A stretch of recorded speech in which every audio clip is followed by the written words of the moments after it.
I'm Polo Sandoval live in New York. Another election night in America has come and gone.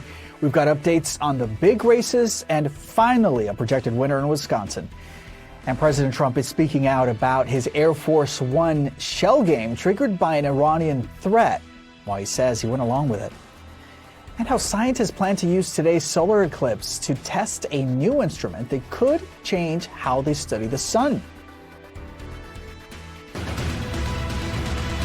Live from New York, this is CNN Newsroom with Polo Sandoval. All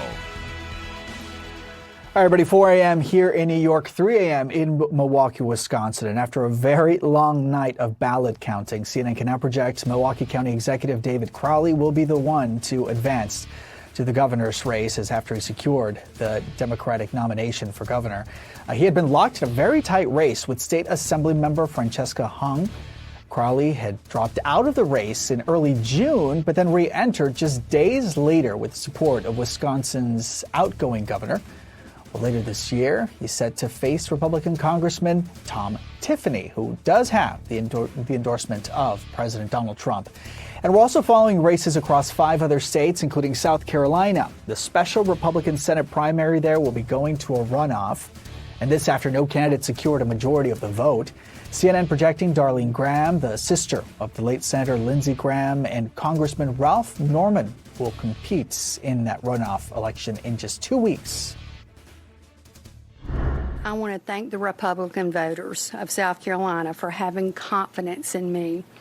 I look forward to the next 2 weeks, meeting with you, listening to your concerns, and telling you more about me and my conservative values. All right, let's go to Caroline Hellman, who is a Democratic strategist and professor of critical theory and social justice at Occidental College. She joins me live from Los Angeles. It's always great to see you, Caroline. Another long night of primary election results. Yes, indeed. Great to see you, Polo. So let's start with David Crowley. I mean, he went from being out of the race to getting back in the race and now being the one to advance to face off the Republican in the race for the governor of that state. What's your initial reaction and what do you think this matchup will look like as he gets ready to face the Republicans come November? Well, Crowley pulling it out is actually pretty surprising. Hung was so far ahead. Francesca Hung, the Democratic Socialist candidate, was so far ahead in the polls. You know, very similar to what happened in Michigan in the primary last week, although El Sayed was able to pull it out, Hung was not. I mean, she's pulling well ahead, and then the centrist Democratic candidate ended up clinching the Democratic primary nomination moving forward. And I think, you know, it really comes down to one primary thing, which is electability. So even though a lot of voters may have told pollsters that they were supporting more the Democratic Socialist agenda, maybe it was some of the more inflammatory things that Hong said, but at the end of the day, they went with a candidate that was simply more electable. This also reminded me of, you and I were talking not too long ago with the Stevens El Sayed primary race there. And then, you and I were discussing the lingering question now about how both campaigns would be able to unify their supporters against their Republican opponent. I'll pose the same question here. How do you see the David Crowley campaign uniting with some of the members of or at least Francesca Hong supporters? Is that pretty easy to do, you think? I do think it's easy to do because as hard fought as these primary campaigns are, once you're headed into the general election, you have a unified opponent or villain, if you will, in the contemporary political age. We're really talking about villainizing opponents. And so I would imagine that it will not be an issue for these candidates to come forth and perhaps campaign together. What we see is this fight, right, for the soul of the Democratic Party, whether it's the centrists versus the Democratic Socialists, or in some case just the socialist label. Francesca Hong supporters were very vocal. She was popular in the state as a restaurateur who went from one location to the next, really doing, pressing the flesh. so even though she has lost this race, it was so close that Crowley will definitely need those votes headed into the general election. And when I talked about electability earlier, it's really, I think, a calculus where voters in Wisconsin and elsewhere, while these Democratic Socialists have very popular platforms in terms of universal health care and a number of other policies, at the end of the day, they're looking to see who's going to beat a Trump-backed Republican come the general election. Do you see Democratic Socialists looking at Francesca Hong's performance and taking something away that they could lead them to reconsider their approach in future elections, you think?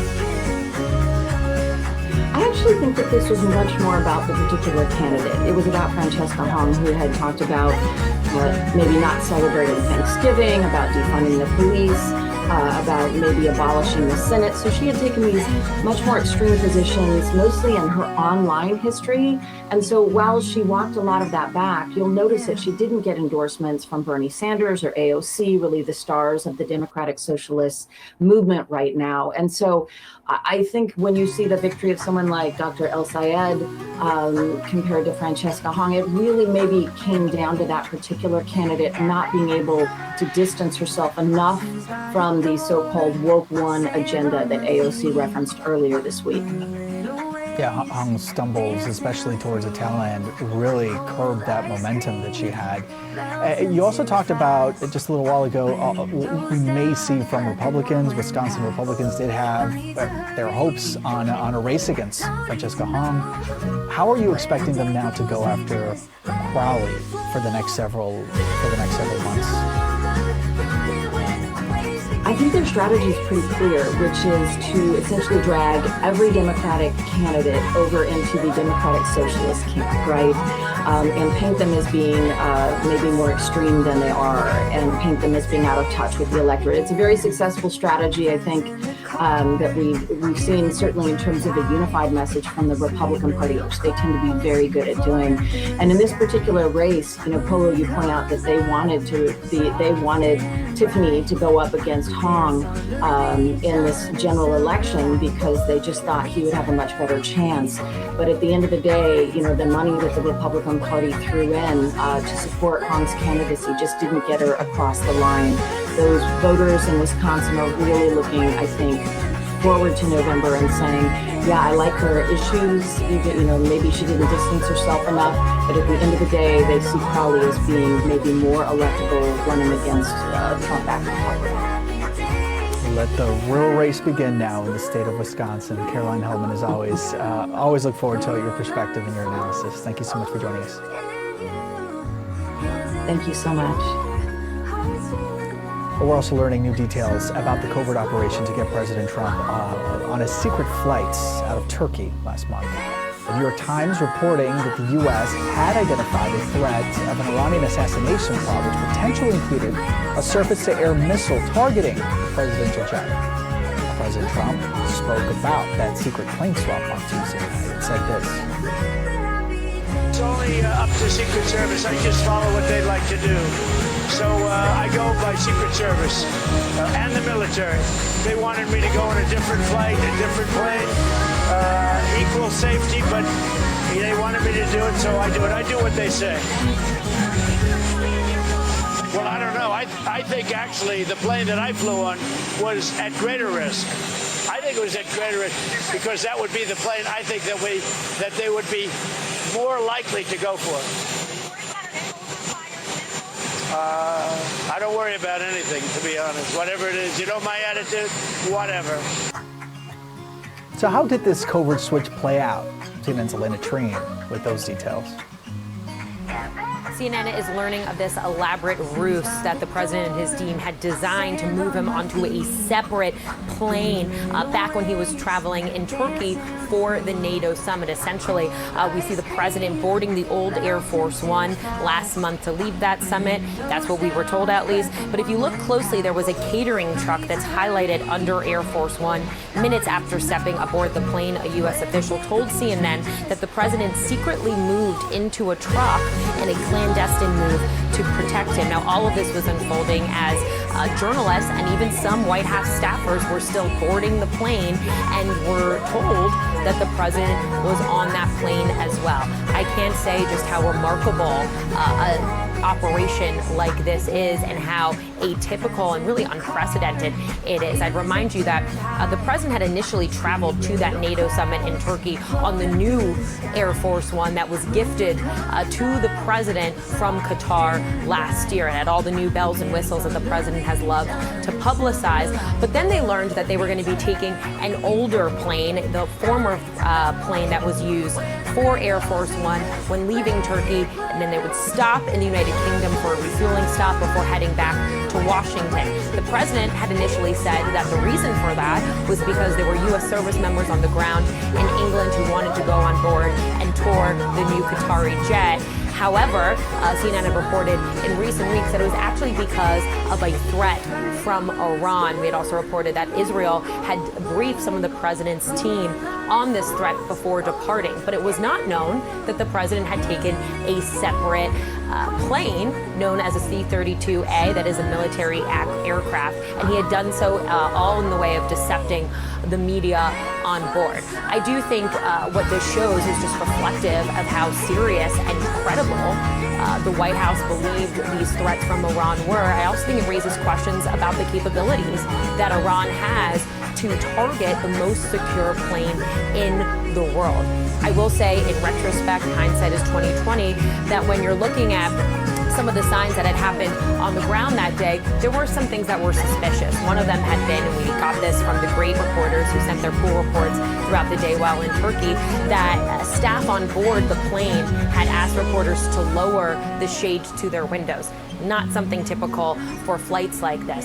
We also know that once the flight had landed in the UK for that refueling stop, they had also taken an unusually long amount of time to have press leave the back of the plane. Later, of course, you did see the shot of Trump deboarding the plane. So clearly they had brought him back onto the plane to see him exit. All to say, we have not gotten a confirmation from the White House, but we also have not gotten a denial to this. And I will note that in the past, we have seen some presidents be a little bit deceptive about their travel, but not to the extent of 4 weeks and really a month now, arguing that the president had traveled on a plane when he didn't. Elena Treen, CNN, the White House. Joining us now is Behnam Ben Taleblu, Senior Director of the Iran Program with the Foundation for Defense of Democracies. Behnam, thanks so much for joining us. Pleasure to be with you, Paulo. Thank you. So I'm sure you've been following that reporting closely, and some of this latest round of reporting from the New York Times that now shows that during the president's trip to last month's NATO summit, U.S. intelligence learned of a threat that was essentially two-pronged, that there was a specific threat of a surface-to-air missile against Air Force One, whatever aircraft the president was aboard, and then this one, that the Iranians knew specifically where Mr. Trump was staying in Turkey. So they covertly flew him out on that secret flight, as we all know, and as the president confirmed late Tuesday. But I'm more interested in just the seriousness of this threat. I mean, clearly the Secret Service considered it serious enough that they moved forward with this operation. So what does it tell you about Iran's capability in the region? I mean, the Trump administration has repeatedly asserted that Iran's regime has been severely overtaken. Well, great to be with you. It's a pretty crazy story because we're learning more as it really develops. The Washington Post and NBC some pretty important exclusives and scoops on this. But ultimately, this is a story more about intention than capability. You know, this is a regime that has hired, guns for hire in the past to try to go against dissidents and foreign targets. But for many years now, they've been talking about actually wanting to kill the president. They've raised money. They've issued fatwas. They've issued threats officially and unofficially from government authorities and also from religious centers and media centers. But this story is a little bit different because clearly the Secret Service is acting on even the slight probability or the slight chance of the regime being able to do one of those two things. And the story that was reported by NBC and by the Washington Post about the president hiding in, a catering container and moving planes, for example, that too just tells you how seriously, government authorities and the Secret Service were taking it and not leaving things to a low probability, high impact chance. And then on the reporting from the New York Times that the Iranians knew specifically where the president was staying in Ankara, including even the floor of the building, according to that reporting. Just how concerning is that to you? I mean, should that kind of information be easy to get, especially for the Iranians that have threatened the president in the past? I mean, if at that granular level the Islamic Republic knows this, or its authorities or proxies or agents or guns for hire know it, it's a problem, and it's a problem because A, how did the information get out? B, was this inadvertently put out publicly and then removed? Or C, did they use local sources? And lest we forget, Turkey is a very permissive jurisdiction for Iran-backed intelligence activity and proxy activity. In the past, they've been, deportations of Turkey of political prisoners that were Iranian, or refugees that were Iranian, but actually folks worried about meeting that fate, perhaps worse than death back in Iran. Inside of Turkey, of course, as you know, there's also been the long arm of Iran's Ministry of Intelligence, the Islamic Revolutionary Guard Corps. So there's certainly some level of security state penetration by a neighbor of Turkey, which, by the way, is a NATO country. But to bring it back to what you mentioned earlier about the dichotomy between this long arm of Iran-backed terror, this intentionality of doing something, and what the White House has long talked about, which is this diminishing capability, I think we're seeing two things quite quickly converge, which is that this can be a less capable regime, but it is still a pretty confident regime. And this is a regime that might be on the surface, on the macroeconomics of it, and the conventional military side, weak, but on the asymmetric side, quite lethal. And given those abilities, then, just looking back at last month's visit to Turkey, do you think that the president should have accepted the Turkish president's invitation to attend that summit? Considering everything you just laid out. Considering everything I said, certainly I think it's always wise to go to the territory of a NATO country, but perhaps it does underscore two things. One, the problems, of course, with the switcheroo, given the fact that the president had to board a different plane, and the fact that he actually boarded the Qatari newer Air Force One back when he was in London. So it shows, some of the initial concerns about that first plane were actually quite valid and quite true. And second, I would also say here, by the way, you don't want this to fit in the mind of any adversarial state that the territory of any NATO country is not a safe country to go to. But that being said, Turkey is not necessarily a NATO country in the best standing, given its kind of mixed foreign policy orientation of other issues that the rest of the alliance is pretty solid on. Here I'm not talking about Russian issues, I'm talking about Middle Eastern issues. Ben, Teleblue, thank you so much for joining us as always and providing all this analysis. Thank you. Well, the U.S. president says that Iran would, quote, get blown away if it tries to do something in the Strait of Hormuz. And this comes as Donald Trump insists that the U.S. still has total control over the critical waterway. Well, meanwhile, the Trump administration is now warning of higher oil and gas prices into next year. The latest shakeup in Iran's military leadership, it could be a sign that Tehran and Washington are far from striking a deal. Iran's supreme leader reportedly appointed 6 hardliners to top security positions this week. Rescue teams across Colombia are racing to find survivors after Monday's devastating earthquake. Still ahead, a volunteer describes how crews were able to rescue a baby from the rubble.